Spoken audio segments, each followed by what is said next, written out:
मारो मुझे, प्लीज मत मारो।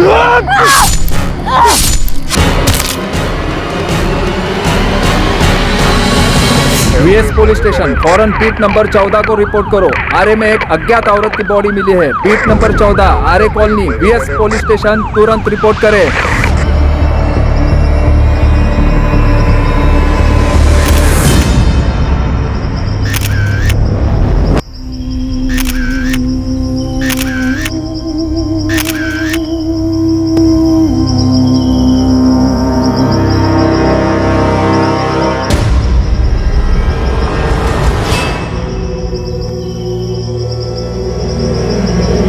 अनगिनत वार किए गए, बहुत बुरी तरीके से मारा।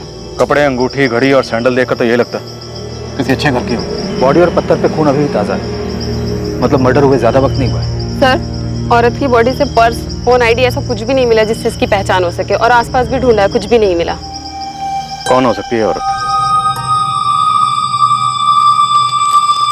रीगेन 19। घड़ी ब्रांडेड है शायद, काफी महंगी लग रही है। लगता तो है सर, लेकिन कंफर्म करना पड़ेगा। और सर ये अंगूठी, ये सोने की लगती है। इस पे ये शायद कोई गुड लक स्टोन है। और टॉप? सर ये टॉप भी महंगा लग रहा है, शायद किसी मॉल वॉल से खरीदा होगा। जब ये बॉडी आपको मिली उससे तकरीबन 3 या 4 घंटे पहले इनका मर्डर हुआ है। हमें आरे में बॉडी मिलने की खबर सुबह 8:15 बजे मिली, तो मर्डर 4 से 6 के बीच में हुआ होगा। राइट, और इनके घाव अभी तक ताज़ा हैं। ये पत्थर पे जो ब्लड के सैंपल्स मिले हैं वो विक्टिम के ब्लड के सैंपल से मैच भी हुए हैं। मतलब विक्टिम का चेहरा इसी पत्थर से बिगाड़ा गया। राइट। डॉक्टर, चेहरे का नक्शा कुछ बचा जिससे विक्टिम की पहचान हो सके? पूरी तरह से कुचल दिया गया है, और किसी चाकू जैसी धारदार चीज से इनके पेट और छाती पे 21 दफा वार किए गए हैं। 21 बार किस तरफ इशारा करते हैं? इशारे का तो पता नहीं संजय, बट नफरत जरूर दिखती है। Sexual assault? नहीं, बट ये सेक्सुअली एक्टिव जरूर थी। आखिर कौन हो सकती है औरत? क्या कहानी है इसकी? क्यों किसी ने इस औरत को इतनी बेरहमी से मारा है? एक औरत जिसका बड़ी बेरहमी से कत्ल किया गया था। कौन थी औरत और क्या थी इसकी कहानी? और यह तभी पता चल पाता जब इसकी पहचान हो पाती, और इसकी पहचान ढूंढना ही इस केस में पुलिस के लिए सबसे बड़ी चुनौती बनने वाली थी। एक औरत जिसकी उम्र लगभग 28 से 30, कद 5 फुट 4 इंच, रंग गेहुआ, नीली जीन्स और पीच रंग का टॉप, ब्राउन सैंडल, बाएं हाथ में जेप्सन घड़ी और दाएं हाथ में सोने की अंगूठी पहने गोरेगांव पूर्व आरे के नजदीक मृत पाई गई है। इस औरत के बारे में अगर किसी के पास कोई भी जानकारी हो तो फौरन वीएस पुलिस स्टेशन को इन नंबर्स पर संपर्क करे। अगले 24 घंटों के अंदर वीएस पुलिस ने आरे में मिली अज्ञात औरत की लाश की खबर मुंबई के सभी पुलिस स्टेशंस में भेजी, इस उम्मीद में कि कहीं तो इससे मिलती जुलती कोई मिसिंग कंप्लेंट दर्ज हुई हो, जिससे वो इस अज्ञात औरत की पहचान कर पाए। सर, मुंबई के सभी पुलिस स्टेशन को अलर्ट किए हुए 2 दिन हो गए, और अभी तक ऐसी कोई इन्फॉर्मेशन नहीं आई कि इस औरत से मिलती जुलती कहीं कोई मिसिंग कंप्लेंट दर्ज हुई। औरत को गायब हुए 2 दिन से ज्यादा हो गए, लेकिन कोई रिपोर्ट नहीं लिखवाई गई। कुलकर्णी, आरे के आसपास पता की, शायद कोई औरत गायब हो रिपोर्ट ना लिखवाई गई। खबरियों को काम पर लगाया सर, पर अभी तक उनसे भी कोई इन्फॉर्मेशन नहीं आई है, और ना ही सामने से कोई मिसिंग होने की बात आई। तो हो सकता है औरत मुंबई की ना हो, ये किसी दूसरे शहर से मुंबई में आई। हो सकता है सर, क्योंकि पोस्टमार्टम रिपोर्ट के हिसाब से इस औरत का मर्डर 4 सितंबर की सुबह 4 से 6 के बीच हुआ है। वेस्टर्न एक्सप्रेस हाईवे से जो सर्विस रोड उतरता है आरे की तरफ, जहाँ इसकी लाश हुई, वो ज्यादा अंदर भी नहीं है। पॉसिबिलिटी है कि इसकी अर्ली मॉर्निंग की फ्लाइट हो, बॉयफ्रेंड या हस्बैंड साथ नहीं हो, उसी ने इसको रास्ते में मार डाला, चेहरा बिगाड़ के फेंक दिया ताकि बॉडी की पहचान ना हो सके। अगर ऐसा है तो फिर इसने अपनी फ्लाइट मिस की होगी। एयरपोर्ट अथॉरिटी के रिकॉर्ड्स में इसका नाम जरूर होगा, वहां से पता करो। पैसेंजर का नाम क्या है? नाम नहीं पता, अब तक उसकी पहचान नहीं हुई। हमें पक्का पता नहीं है कि उसकी फ्लाइट मिस हुई है, लेकिन अगर आपके रिकॉर्ड में कोई ऐसी औरत है जिसकी उम्र 28 से 30 साल है और उसने अपनी फ्लाइट मिस की, तो हमारे पास एक लीड हो सकती है। रीगेन 19, ये जीन्स का ब्रांड हमने लास्ट ईयर 2018 फरवरी में लॉन्च किया था। जीन्स के लेवल पे जो मार्किंग है, शायद उससे पता चल जाए कि जीन्स किसने खरीदी थी। इम्पॉसिबल तो नहीं कहूंगी, पर ये जीन्स एग्जैक्टली किसने खरीदी है ये पता लगाना थोड़ा कॉम्प्लिकेटेड होगा, क्योंकि हम ऑल ओवर कंट्री में अलग अलग जगह पे सेल करते हैं ये जीन्स का। जेप्सन वॉच हमारी जुबली सीरीज की प्राइम कलेक्शन, और घड़ी का जो मॉडल आपने भेजा है वो जुबली प्राइम लेडीज वॉच है। मिस्टर शेखर, हमें एक डेड बॉडी मिली है जिसके हाथ में ये घड़ी थी। अभी तक उस औरत की पहचान नहीं हो पाई। आप इस घड़ी की सेल डिटेल्स दे सकते हैं? कब, किसने खरीदी?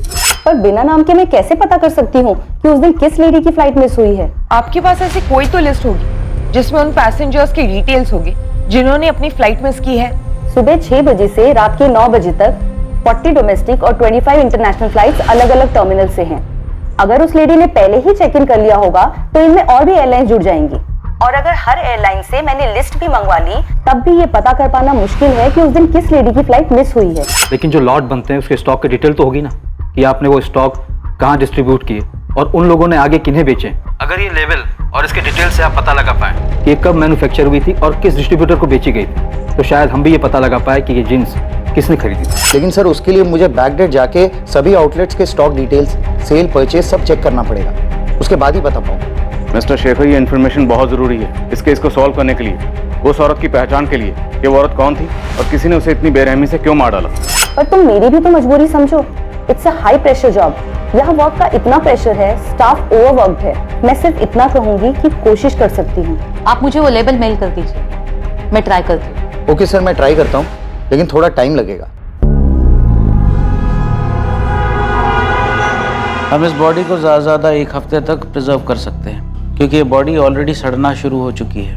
बस डॉक्टर कुछ दिन और, जल्दी हमें इसके बारे में कोई लीड मिल ही जाएगी। उस अनजान औरत की लाश से मिली चीजों की पुलिस शिनाख्त तो कर रही थी, पर कोई पुख्ता सबूत हाथ नहीं लग पा रहा था। और फिर उस औरत के हाथ की अंगूठी ने पुलिस को एक उम्मीद बंधाई कि यह औरत भारत के किस कोने से हो सकती है। बेशक किसी शहर का नाम सामने नहीं आया, पर वो किस क्षेत्र से हो सकती है यह अंदाजा लगाया जा सकता था।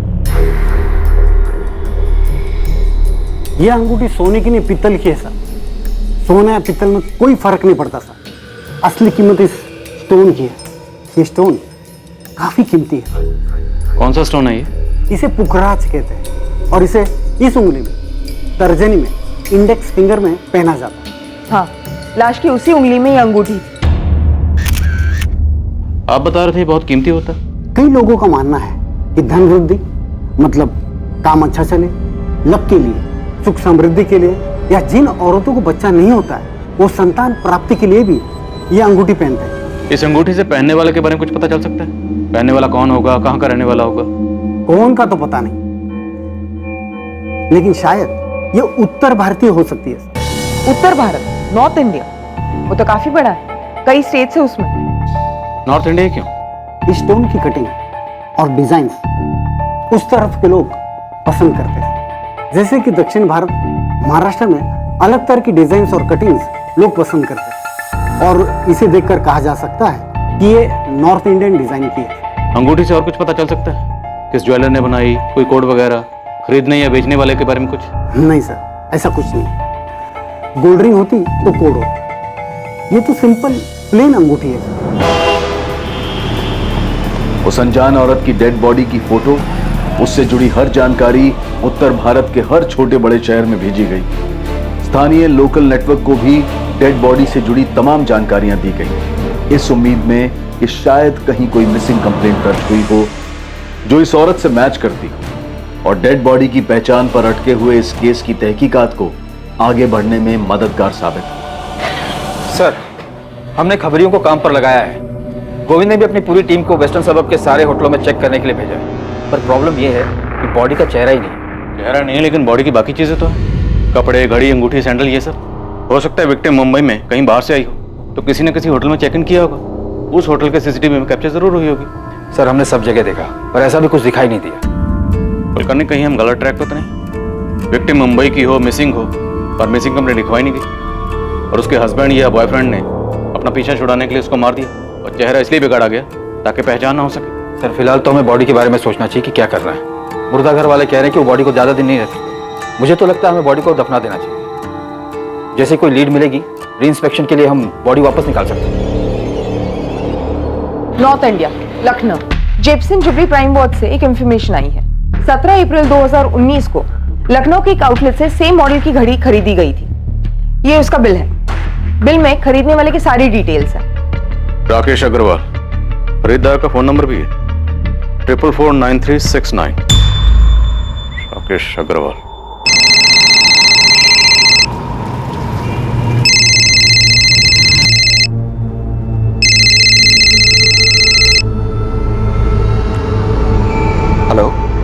राकेश अग्रवाल। जी बोल रहा हूँ। आप कौन? मैं मुंबई पुलिस से पीआई संजय कुमार बोल रहा हूँ। जी कहिए सर। राकेश जी, आपने 17 अप्रैल 2019 को एसके मॉल में जेप्सन वॉच के आउटलेट से जेप्सन जुबली प्राइम वॉच खरीदी थी। हाँ तो आप बता सकते हैं वो घड़ी आपने किसके लिए खरीदी थी? आप ये क्यों पूछ रहे हैं? आखिर बात क्या है? क्योंकि वैसी सेम घड़ी हमें मुंबई में एक औरत की डेड बॉडी पे मिली है। उसका मर्डर 4 सितंबर को हुआ था। हाँ तो सर मिली होगी, इससे मेरा क्या लेना देना? देखिए सर, वैसे पूरी दुनिया में एकलौती घड़ी तो नहीं बनी होगी ना। हम लखनऊ पुलिस से कांटेक्ट कर चुके हैं, वो बहुत जल्द आपके एड्रेस पर पहुंच रही होगी। ये क्या बकवास है सर? अब वैसी ही घड़ी किसी डेड बॉडी पर मिली है तो इसमें मेरा क्या कसूर है? मतलब उसके लिए आप मुझे परेशान करेंगे? हम सिर्फ ये जानना चाहते हैं कि वो घड़ी आपने किसके लिए खरीदी थी? सर मैंने अपनी वाइफ के लिए खरीदी थी। ये उसका बर्थडे गिफ्ट था। 20 अप्रैल को उसका बर्थडे होता है तो इसलिए मैंने 17 अप्रैल को खरीदा था।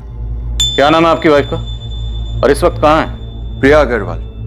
वो किचन में है और मेरा लंच पैक कर रही है।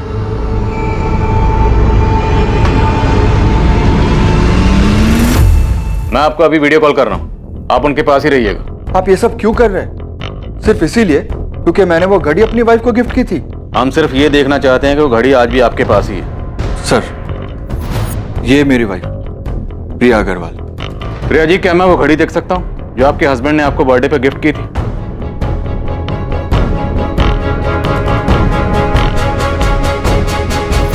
इतना काफी है या और कुछ देखना है आपको जिससे आपको और तसल्ली हो जाए?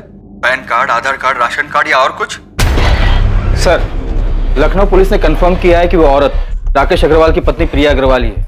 उन्होंने पड़ोसियों से भी पूछताछ की और डॉक्यूमेंट्स वगैरह भी चेक किए। सर आपने मुझे जो कोड दिया था उसके मुताबिक हमारे रिकॉर्ड्स में ये घड़ी राकेश अग्रवाल ने ही खरीदी थी लखनऊ में। फिर भी आपको लगता है कोई गलती हो गई है तो मैं फिर से चेक करता हूँ। लेकिन मिस्टर शेखर, मैंने आपको घड़ी का बैच नंबर, बाकी सारी डिटेल्स भेजी हैं। ऐसा कैसे हो सकता है? हो सकता है मैन्युफैक्चरिंग में कोडिंग के समय सीरियल नंबर में कुछ मिक्सअप हो गया हो।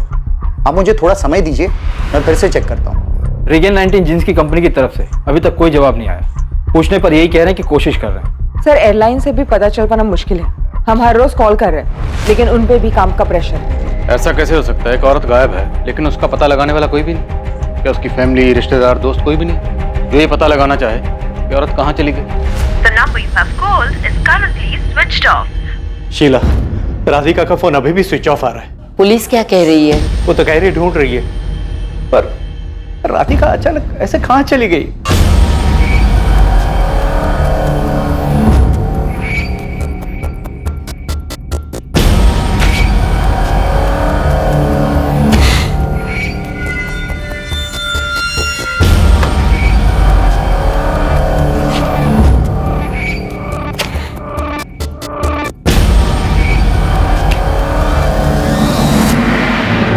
बारह दिनों की कोशिश और मेहनत के बावजूद आरे के जंगल में मिली अनजान औरत की लाश को बिना नाम दफनाना पड़ा, क्योंकि पुलिस अब तक उसकी पहचान ढूंढने में नाकामयाब रही थी। दूसरी तरफ एक दूसरे एरिया की पुलिस को भी एक औरत की अज्ञात लाश मिली थी। इस लाश की भी पहचान नहीं हो पाई थी और उसे भी दफनाया जा रहा था और इसकी जानकारी वीएस पुलिस स्टेशन को नहीं थी। पर अब एक स्पष्ट जानकारी वीएस पुलिस को मिलने जा रही थी उस मर्डर की जो शायद किया जा चुका था।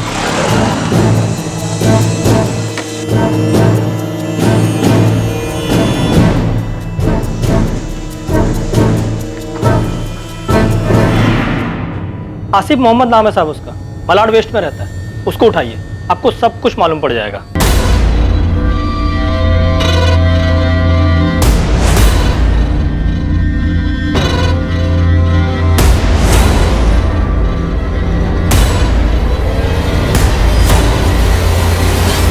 आसिफ मोहम्मद, किसी का मर्डर किया इसने?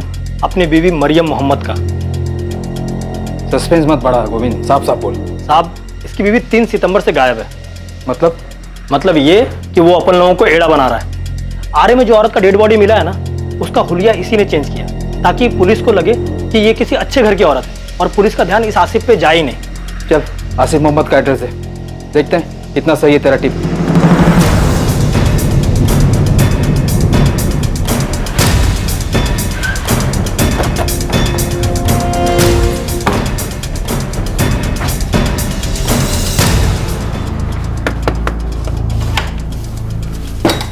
आसिफ मोहम्मद। मैं ही हूँ साहब। क्या हुआ? तेरी बीवी मरियम मोहम्मद कहाँ है?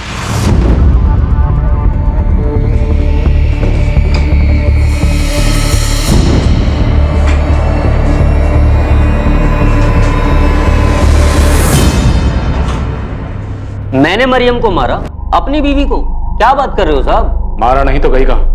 पूरा घर छान मारा। तुमने अपने घर से उसकी एक एक चीज गायब कर दी। ये अंगूठी, घड़ी, सैंडल और ये जीन्स, ये सब कहां से लाया था मरियम की बॉडी को पहनाने के लिए? साहब, आपको किसने बोला ये मरियम है? अच्छा, चल तो बताइए कौन है? अब ये कौन है साहब तो पता नहीं, लेकिन मरियम से मेरी रोज बात होती है। अगर मैं सुबह बात नहीं कर पाता हूँ तो रात को अक्सर जरूर बात हो जाती है। आपको अगर यकीन नहीं हो तो मैं आपकी अभी उससे बात करवा देता हूँ। अच्छा, बात करो। क्या साहब, आपको किसी ने कुछ भी बोला और आप भी ना? लो साहब, घंटी जा रही है, आप खुद ही बात कर लो, आपको यकीन। सलाम वालेकुम, कैसे हैं आप कौन बोल रही हैं? पहले आप बताइए, आप कौन बोल रहे हैं? ये तो मेरे शौहर आसिफ का नंबर है। आपके पास कैसे आया? मैं मुंबई पुलिस से इंस्पेक्टर संजय शर्मा बोल रहा हूँ। इंस्पेक्टर? लेकिन ये तो मेरे शौहर आसिफ का नंबर है। वो ठीक तो है ना? मेरी बात कराइए उनसे। बात करवाएंगे, लेकिन पहले आप ये बताइए कि आपके शौहर का पूरा नाम क्या है? आसिफ मोहम्मद। आखिर बात क्या है बताइए मुझे, और इस तरह डराइए मत। और आपका पूरा नाम क्या है? मरियम मोहम्मद। अल्लाह के वास्ते मेरी उनसे बात कराइए, बड़ी मेहरबानी होगी। सर, हमें आसिफ के घर से किसी भी औरत का कोई सामान नहीं मिला। मैंने उसके घर के आसपास पूछा, लेकिन सबका यही कहना है कि उसको कभी किसी औरत के साथ नहीं देखा उन्होंने। मरियम मोहम्मद? जी हाँ, आसिफ मोहम्मद की पत्नी। पत्नी? पर मैडम, वो तो यहाँ पे अकेले ही रहता है, उसके साथ कभी कोई औरत को देखा ही नहीं है। उसकी पत्नी तो जोधपुर में रहती है, उसने एक बार बताया था। सर, लगता है इस बार भी घड़ी वाले राकेश अग्रवाल की टिप की तरह ही रॉन्ग नंबर लगा है। लगता है गोविंद का दिमाग खराब हो गया, ब्लाइंड मर्डर में ब्लाइंड टिप दे रहा। खामखा आपने मेरी बीवी को डरा दिया साहब। और आपको किस बेवकूफ ने बोला कि मैंने अपनी बीवी का मर्डर किया? काम क्या करता था? दिहाड़ी मजदूर हूँ। कारपेंटरी करके जैसे तैसे 2 पैसे कमाता हूँ साहब, और उन 2 पैसे में से बचाकर अपने घर भेजता हूँ ताकि मेरी बीवी हमारे बेटे इखलाक को अच्छी तालीम दे सके, अच्छा खाना खिला सके। पुलिस को लगने लगा था कि लखनऊ के राकेश अग्रवाल की तरह उन्हें एक बार फिर गलत जानकारी दी गई थी, लेकिन आसिफ के जरिए पुलिस के सामने एक ऐसा खुलासा होने जा रहा था जो इस केस को एक अलग ही स्तर पर, एक अलग ही मोड़ पर ले जाने वाला था। अरे गोविंद, ये क्या मजाक लगा रखा है? हमारे सामने आने से पहले एक बार ठीक से पता तो कर लेता। आपको मेरे से ज्यादा वो आसिफ की बातें भरोसा है? मैं बोल रहा साहब, मर्डर वही किया है। यदि खबर गलत निकली ना तो नेटवर्क छोड़ के आउट होने को तैयार है मैं। अरे गोविंद, उसकी बीवी मरियम तो जोधपुर में है, हमने बात की उससे। वो अपन लोगों को फिर से घुमा रहा है साहब। उसका इधर एक औरत के साथ सेटिंग है। अपना पंटर लोग उस औरत का एड्रेस ढूंढ देंगे। नाम और एरिया मालूम है मेरे को। प्रीति नाम है साहब, धंधा करती है उधर मीरा रोड में, किधर तो रहती है साहब। मैं पक्का बोलता है, आप बोलो तो मैं स्टाम्प पेपर पे लिख के देने को तैयार है कि जिस लेडीज का डेड बॉडी आप लोगों को मिला है ना, वो मरियम मोहम्मद ही है साहब। राजेश सर, मैं अभी आपको एड्रेस मैसेज करती हूँ। जोधपुर घंटा घर के आसपास ही कहीं मरियम मोहम्मद का घर है।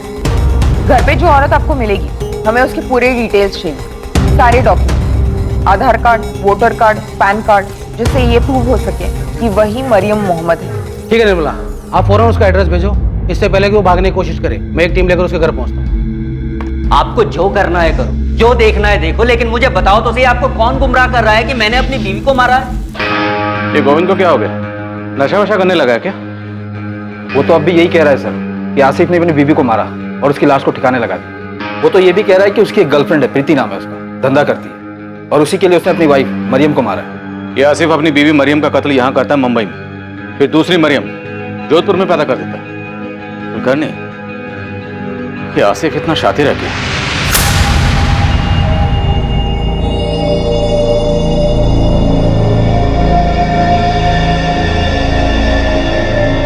ये क्या नाटक चल रहा है साहब?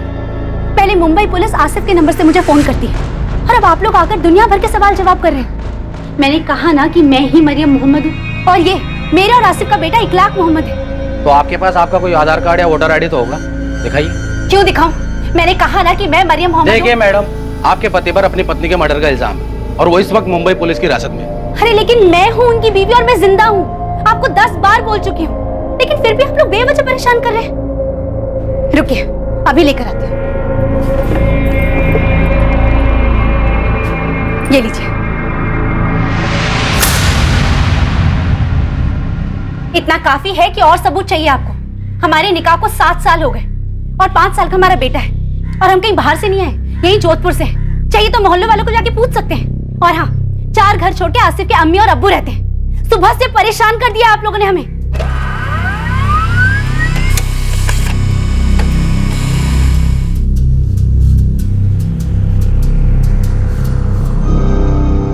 सॉलिड झोल किया सब आसिफ ने? अबे कोई झोल नहीं है। जोधपुर की पुलिस मिली है उसके बीवी से, सारे सबूत मिले कि वो मरियम ही है। यहाँ तक कि उसके माँ बाप से भी बात की उन्होंने। हो ही नहीं सकता साहब, मैं 100% बोलता है झोल किया बोल के। अब मालूम नहीं उसने ये मरियम कब पैदा किया। मैडम, आप आसिफ के घर के आजू बाजू से पूछा क्या? हाँ, सबका यही कहना है कि कभी किसी ने उसको किसी औरत के साथ नहीं देखा। कैसे देखेंगे मैडम, मलाड में तो ये 5 सितंबर से रहने आया है। ये उसका दूसरा घर है। डल्ला है साहब आसिफ, पूरा धंधा काशी मीरा चलाता है। ये उसके मीरा रोड के घर का एड्रेस, जहाँ किसी ने भी इसे 4 सितंबर से नहीं देखा है। यहाँ अपनी बीवी के साथ रहता है। 2-4 और लेडीज लोग भी है जिसको धंधे पे लगाया है। उसी में से प्रीति नाम की एक लड़की है जो उसकी एकदम खास है, और उसी के चक्कर में उसने मरियम का मर्डर किया। ये प्रीति भी उधर काशी मीरा में ही रहती है। ये उसके घर का एड्रेस, और ये पूरा खबर अपना उस्मान लेकर आया। तब उस्मान ने प्रीति पे नजर रखा हुआ था। मैं क्या बोलता है साहब, आप लोग इस प्रीति को उठाइए और साथ में ना आसिफ के दोस्त राशिद को भी। ड्राइवर है, टैक्सी चलाता है। उसी की गाड़ी में ये लोग बॉडी को ठिकाने लगाने लेके गए थे।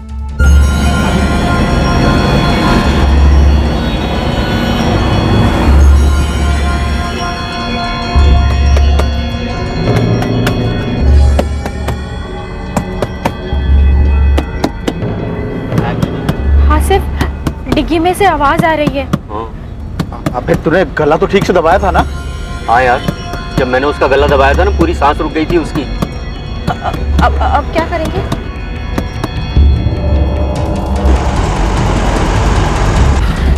राशिद, तू एक काम कर, गाड़ी ना यहाँ से अंदर दबा ले, झाड़ी के अंदर ले ले। आगे पुलिस की चेकिंग मिल गई ना तो खाम में प्रॉब्लम हो जाएगी यार। ठीक है भाई।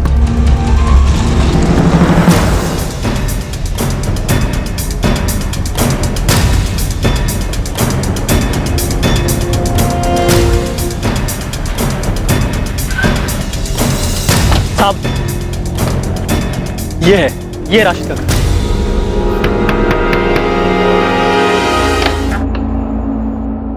राशिद खान, चल। मैडम, मैडम छोड़िए मैडम, कहाँ लेके जा रही मेरे को? आसिफ मोहम्मद से मिलवाने इंतजार करें। अरे साहब मुझे कहाँ लेके जा रहे हो? साहब मेरी बात टैक्सी टो करवा के पुलिस स्टेशन चल। अरे साहब मेरी बात तो सुनो, साहब मेरे किए क्या? हाँ साहब, यही आसिफ मोहम्मद का घर था, यही रहता था वो।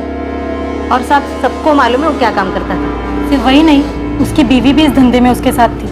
बहुत नक्चड़ी औरत थी साहब। एक बार हमारी जिग भी हो गई थी उसके साथ। ये क्या बकवास कर रहे हो तुम लोग? हाँ, मैंने कभी तुम लोगों को धंधा करने के लिए बोला है? नहीं ना। ये शरीफों की रहने की जगह है। तू ना अपने गंदे धंधे अपने पति के साथ कहीं और जाके कर। पूरे मोहल्ले को गंदा कर रखा है तूने और तेरे पति ने। मुझे तो यहाँ कोई दिक्कत नहीं है, दिक्कत तो तुम लोगों को है। और बहुत ज्यादा गंदगी भी लगती है तो तुम लोग जाओ, मैं क्यों जाऊँ? हाँ, मैं तुम्हारे यहाँ झांकने के लिए आती हूँ? नहीं ना। ये उसकी बीवी है, मरियम मोहम्मद। नहीं तो ये उसकी बीवी नहीं है।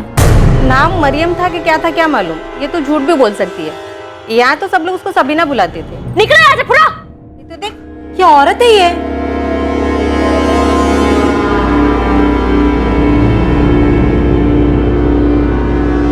सबीना? आप लोगों में से किसी के पास सबीना की फोटो है? सब बात तो सुनो साहब, सब बात तो सुनो।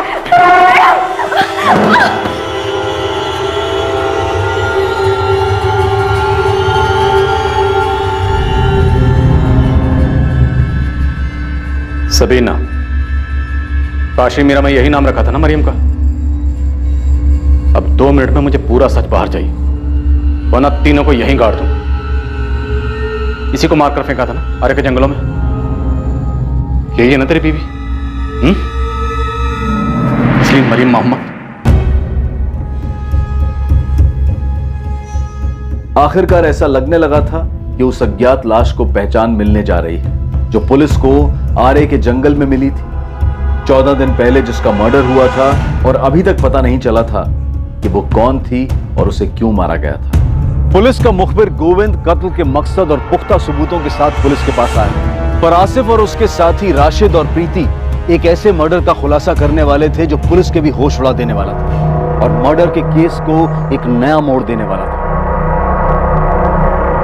हाँ साहब, हमने यहीं से मारा है, लेकिन ये मरियम नहीं है, सबीना है।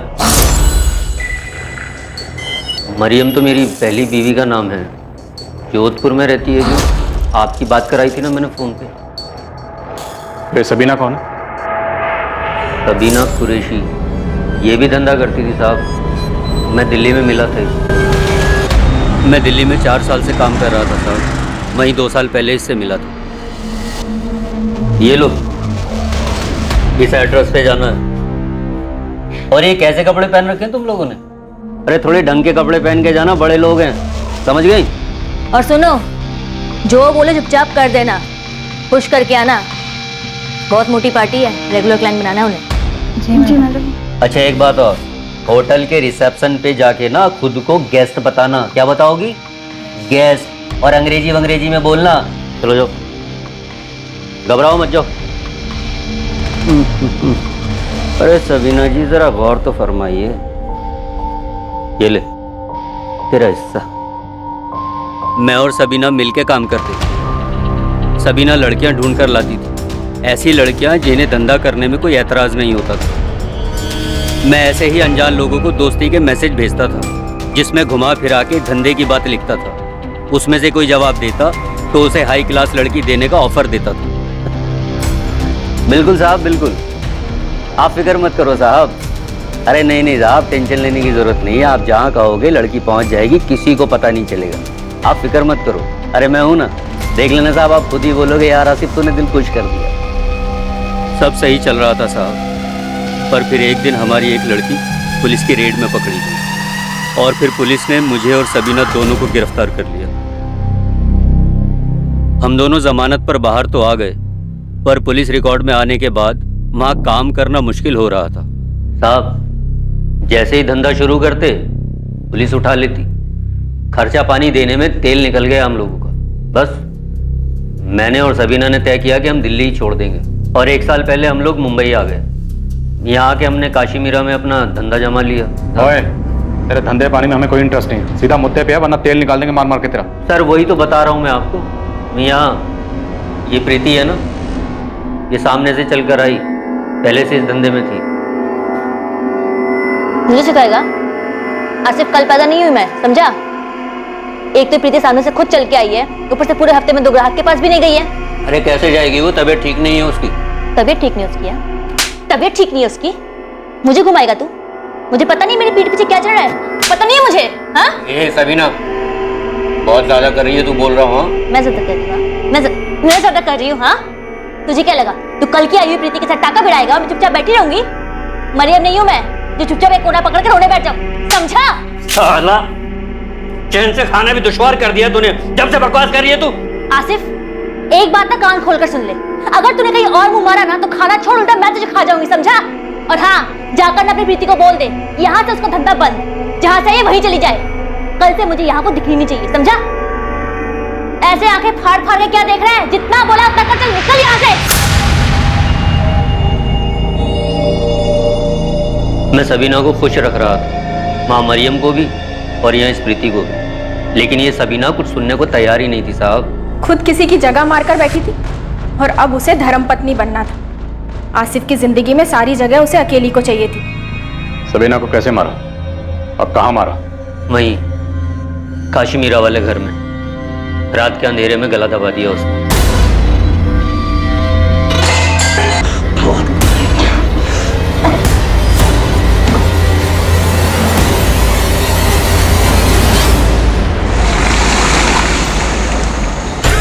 राशिद और प्रीति को सब प्लान पता था। ये दोनों राशिद की टैक्सी लेकर रात को मेरे घर आए और हम सबीना की बॉडी को ठिकाने लगाने निकले। उसकी सांस बंद हो चुकी थी तो मुझे लगा वो मर गई, पर वो मरी नहीं थी।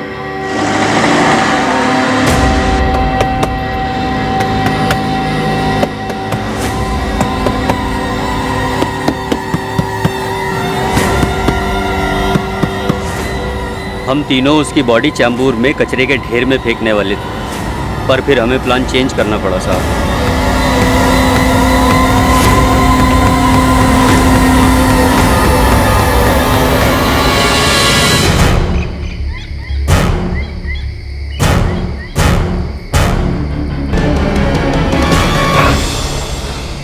आसिफ, इसका चेहरा बिगाड़ देते हैं, कोई पहचान नहीं पाएगा। वैसे भी इसके आगे पीछे कोई नहीं था, किसी को भी नहीं पता चलेगा कौन थी। साली को जाने दो बिना पहचान के। अंगूठी ये सब सबीना की है या पुलिस को गुमराह करने के लिए तुम लोगों ने उसकी बॉडी को पहनाया है सब?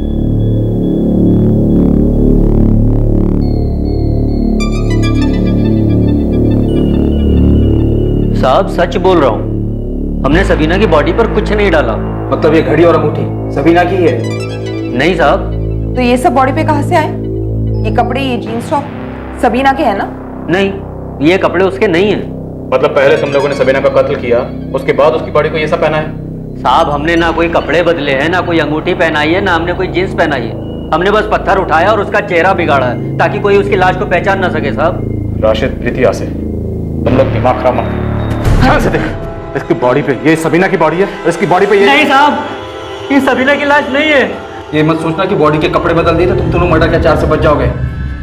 सबीना का कोई रिश्तेदार है? पता नहीं, 2 साल पहले दिल्ली में मिली थी, तब तो बोल रही थी कि मेरा दुनिया में कोई नहीं है। साहब ओए, ज्यादा नाटक मत कर, ये बॉडी सबीना की है ना?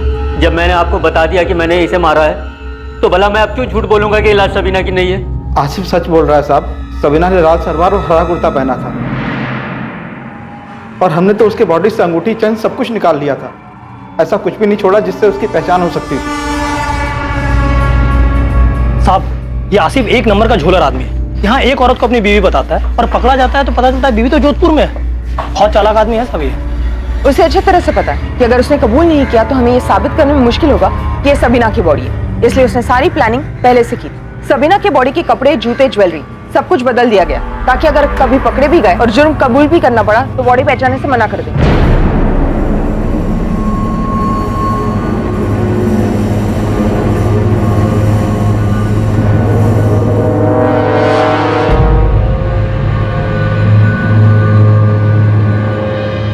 डीएनए टेस्ट का तो सवाल ही नहीं उठता जब वो खुद बोल रहा है कि उसे पता नहीं कि सबीना कहाँ से थी, उसका परिवार है भी या नहीं। एक और तरीका है इनसे सच उगलवाने का, इन तीनों को अलग अलग तोड़। निर्मला, तुम प्रीति को देखो, मैं और कुलकर्णी राशिद और आसिफ को संभालते। एक टीम आसिफ और राशिद को लेकर उस स्पॉट के लिए निकली जहां उन्होंने सबीना की लाश को फेंका था। दूसरी टीम क्राइम स्पॉट का पता लगाने के लिए प्रीति को लेकर अलग से निकली।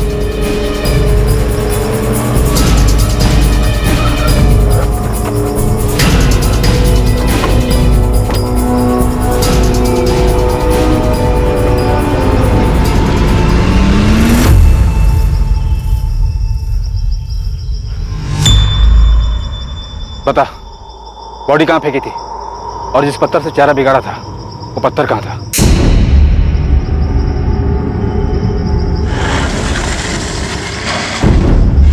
तुमने बॉडी यही फेंकी थी? हाँ मैडम, वो जो पेड़ है ना वो साइड में, पत्थर उसी के पास पड़ा था।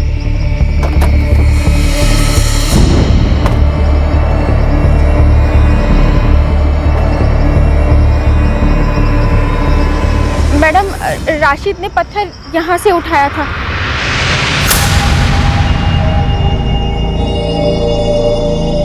और सबीना की लाश यहाँ पड़ी। पक्का तुमने बॉडी यही फेंकी थी? हाँ मैडम। बता जल्दी, कहाँ फेंकी थी? साहब हमने सबीना की लाश को यहाँ नहीं फेंका था साहब। यहाँ नहीं फेंका था तो कहाँ फेंका था? साहब ये जगह तो गोरेगांव हाईवे से 2 मिनट की दूरी पर है। हम लोग तो आरे के उस पार पवई तक निकल गए थे और वहाँ सबीना को होश आ गया था तो हम लोगों ने गाड़ी अंदर की तरफ ले ली थी। सर मुझे लगता है ये लोग सच बोल रहे हैं क्योंकि प्रीति हमें जिस जगह लाई है ये भी आरे का एक हिस्सा है, लेकिन ये उसका दूसरा छोर है, पवई साइड की तरफ। ओके निर्मला, तुम वहीं रुको, हम लोग भी यहाँ से निकल रहे हैं। आसिफ और राशिद भी यही कह रहे हैं कि उन्होंने सबीना की बॉडी यहाँ नहीं फेंकी थी। चलो जहाँ बोल रहे हो वहाँ चलते, देखते हैं क्या बताते हो तुम लोग। कहाँ फेंकी थी बॉडी तुम लोगों ने?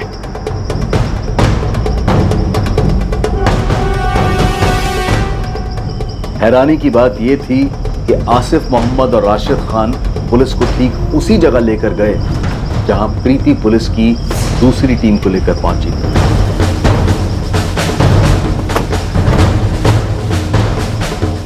आइए साहब।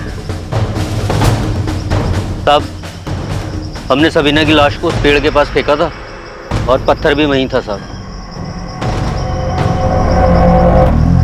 सर, प्रीति ने भी बिल्कुल यही कहा था कि लाश यही फेंकी थी और पत्थर भी यही था। ये एरिया तो हमारे अंडर में आता भी नहीं, ये तो सीआर मार्ग पुलिस स्टेशन के अंडर में आता है। और दूसरी तरफ आसिफ कह रहा है कि उसने अपनी बीवी सबीना को 3 सितंबर की रात को गला दबाकर मारा। हमें बॉडी 4 सितंबर को मिली और पोस्टमार्टम रिपोर्ट के हिसाब से मर्डर 4 सितंबर की सुबह 6 बजे के आसपास हुई। तो फिर इस हिसाब से जो बॉडी हमें मिली वो सबीना की नहीं हो सकती। फिर किसकी बॉडी है? हमें सीआर मार्ग पुलिस स्टेशन से पता करना चाहिए कि क्या 3 सितंबर की सुबह उन्हें यहाँ से कोई बॉडी मिली थी या नहीं। हाँ, आप बिल्कुल ठीक कह रहे हैं। 3 सितंबर की सुबह उस जगह हमें एक औरत की बॉडी मिली थी जिसका चेहरा बहुत बुरी तरीके से कुचल दिया गया। 3 सितंबर की सुबह बॉडी मिली थी? हाँ, पोस्टमार्टम की रिपोर्ट से भी यही पता चला कि 2 सितंबर की रात को गला घोंटकर उसका मर्डर किया गया। आसिफ, तुम कह रहे हो कि तुमने सबीना का मर्डर 3 सितंबर के रात को किया, सही है? मैडम, तारीख तो याद नहीं है, लेकिन मर्डर मैंने रात को ही किया था। आपको जो बॉडी मिली थी उस औरत ने लाल सलवार और हरा कुर्ता पहना था। हाँ, वही था। और अभी 4 दिन पहले ही हमने उसकी बॉडी को दफनाया, लेकिन अभी तक हमें उसकी कोई पहचान नहीं हो पाई। आपको इस केस के बारे में कोई लीड मिला है क्या? हाँ, शायद।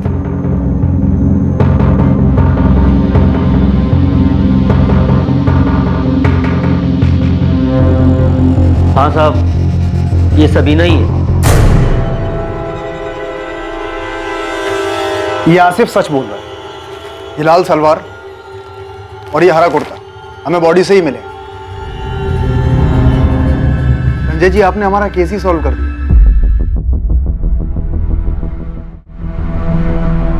वो अज्ञात औरत की लाश जो वीएस पुलिस को मिली थी और दफनाई जा चुकी थी, उसकी शिनाख्त अब तक नहीं हो पाई थी। उसकी पहचान सामने आनी अब भी बाकी थी। गोविंद, तेरी टिप ने श्रीकांत का केस तो सॉल्व कर दिया, लेकिन हमारा केस अभी वहीं अटका हुआ। सवाल अभी यही है कि औरत कौन थी, उसे किसने मारा, क्यों मारा। ये तो मेरे को भी समझ में नहीं आ रहा सर। पहली बार ऐसा हुआ है कि इतना खोद के निकालने के बाद पता चला कि मर्डर तो हुआ है, पर अपने केस के अलावा दूसरा ही केस सॉल्व हो गया और अपना केस वहीं का वहीं रखड़ रहा है। जैसे आसिफ सबीना को मारकर चुप बैठा था, वैसे कोई है जो इसे मारकर चुप बैठा है और इसे कोई पूछने वाला नहीं। शायद हो सकता है कि पूछने वाला हो और पूछ भी रहा हो, लेकिन उसे जवाब ना मिल रहा। अब तो मेरा यकीन और भी पुख्ता हो चला, ये औरत मुंबई की नहीं थी, ये औरत किसी दूसरे शहर से मुंबई में आई हो।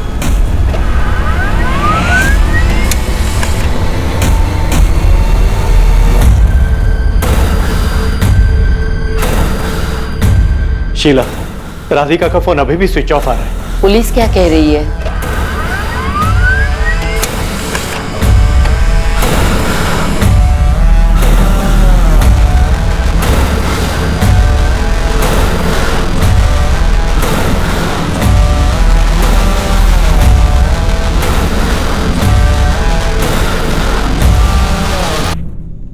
ये नैना सब्रवाल और ये उसका बॉयफ्रेंड आशीष मिश्रा।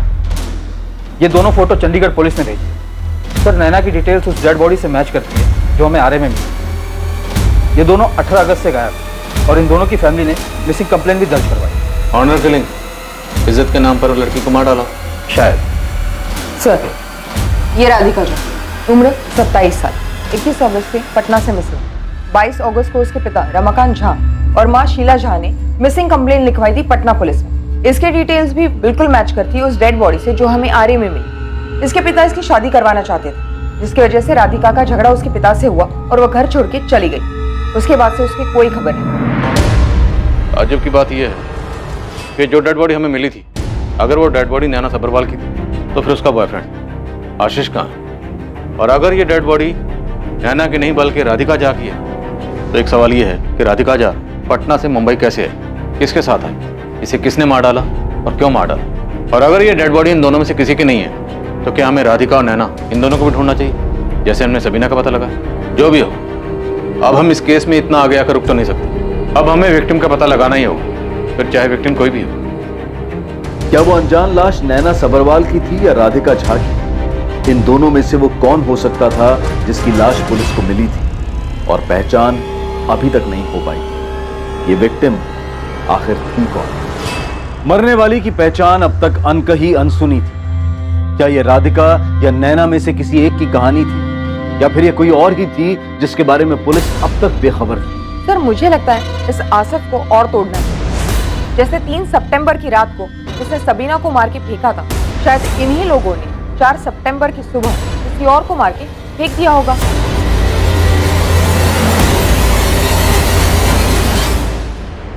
क्या वाकई में इस अज्ञात औरत की पहचान और उससे जुड़े सभी सवालों के जवाब के लिए सिर्फ आसिफ मोहम्मद जिम्मेदार था, या फिर कोई और था जो पुलिस की आंखों में धूल झोंक रहा था? राकेश, जो घड़ी तुमने मुझे मेरे बर्थडे पे गिफ्ट की थी, पुलिस फोन करके उस घड़ी के लिए इतने सवाल क्यों कर रही है? तुम क्या कहना चाहती हो प्रिया? तुम्हें लगता है कि वैसी घड़ी मैंने किसी और को भी गिफ्ट की है? की है क्या? एक तरफ एक अनजान पीड़ित औरत की लाश जमीन के नीचे दफन थी, और दूसरी तरफ जुर्म करने वाला अपराधी भी गुमनामी के पीछे छुप गया था। और ये गुमनामी पीड़ित की पहचान न हो पाने की वजह से पैदा हुई थी।